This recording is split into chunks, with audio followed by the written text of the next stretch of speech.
Well, here it is, the day of the donations. I've made all of these scarves and all of these hats, and now I'm going to take them into the donation center for people in need. Oh, and the plants could not be moved off the table, according to the roommate. So here we are, getting ready to load the scarves and hats into the car to take to the donation center. So I'll be back more with later. Yeah, right. I'll be back with more. Whatever. Hello. I think it's recording. Well, I'm off and running to take the scarves and hats to the donation center. Well, it's at the fairgrounds today, or this week. They're doing it all week from 9 to 4:30. It's called the Holiday Clearinghouse for People in Need. So I just got the hats condensed. I had them in 3 bags. I condensed them down to 2 bags, and the scarves to 2 bags. I ended up with 101 hats and I think 24 or 25 scarves. How do you mess up your count on 24 or 25 but not on 101?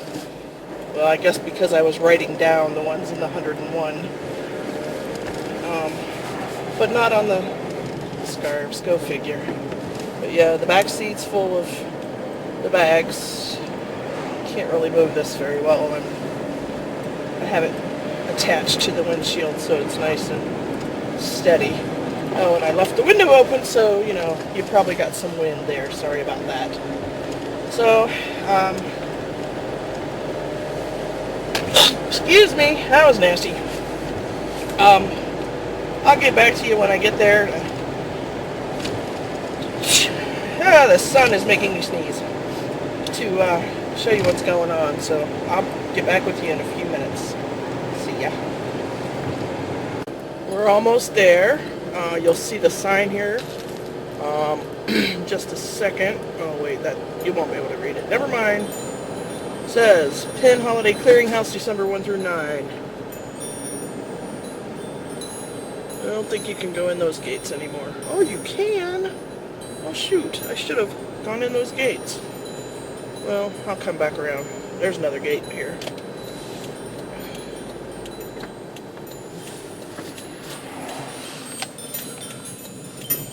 Yay, it's open. I was afraid it was going to be closed. Alright, over to the Coliseum now.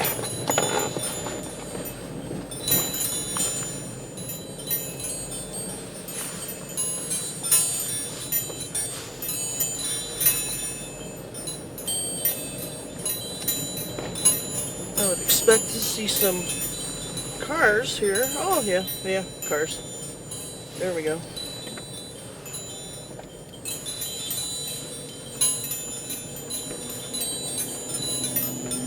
Wonder where I go in. Well, not there. Don't see any people there. Guess I go in up here.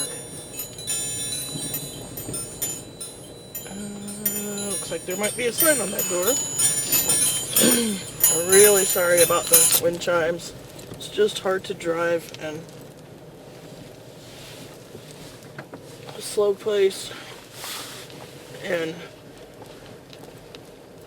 shift gears and hold the wind chimes. Alright.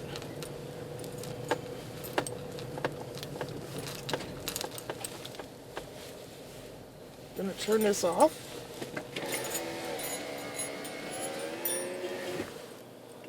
Oh, yeah, this is the place. Okay. Well, I finished my donation, but I didn't film inside there because I was kind of nervous and about, I don't know, looking weird or something.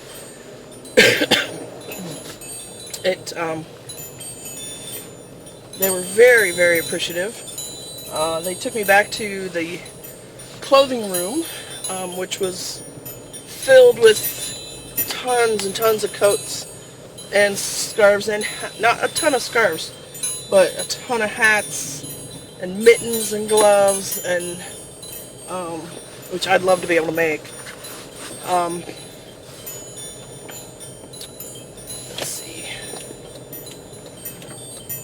And then they took me back out in the front room and explained stuff to me about what they're doing. And oh shoot, I don't want to do that. Oh well, I'll go that way after all.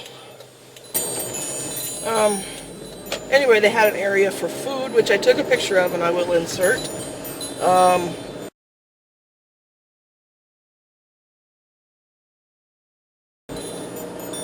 They had an area for toys, for family gifts, for clothing, I don't know, all kinds of stuff. And they explained how they do everything, which is they, based on a family size and their income, the food is separated out. And so, you know, they might get so many vegetables, like 3 cans of vegetables and so many cans of soup, and everybody gets eggs, potatoes, bread and milk, and toilet paper. They're short on toilet paper this year, so I might go buy some and take it back over. What else? Then I guess the parents go in then and shop for their children for Christmas gifts. So that's pretty cool. Or for, you know, clothing that they need, coats and stuff. And that is not as regulated, I guess, as the food aspect is. So it was pretty cool. And she was very informative, and I didn't need a receipt. I didn't want a receipt. They gave me one anyway. They left the amount blank and said I could fill that in later. I'm not going to do anything with it. If nobody's going to go, I'm going to go. So, unless my taxes are horrible this year, and then I will probably go ahead and do it. But I can't imagine that they would be. So, yeah. Anyway, I think I'm going to head down this way, check out something, and maybe go catch that geocache. If I catch that, I'll put it on a different video. But I wish I would have had the nerve to take the camera in and have it rolling when I went in to donate, but I just didn't. And I asked at the end, can I take a picture here? And she said, oh yeah. So I'm sure they would have let me. It would have felt really self-serving or something, you know, and that's not why I wanted to do this. I also asked if I started knitting stuff now for next year, what were the sizes they needed the most of? And they said it varies so much from year to year that, you know, it just depends on what people donate. So, and they don't really know. They track it, but they don't really get a good idea of what ages they are going to need stuff for. So, come on, light.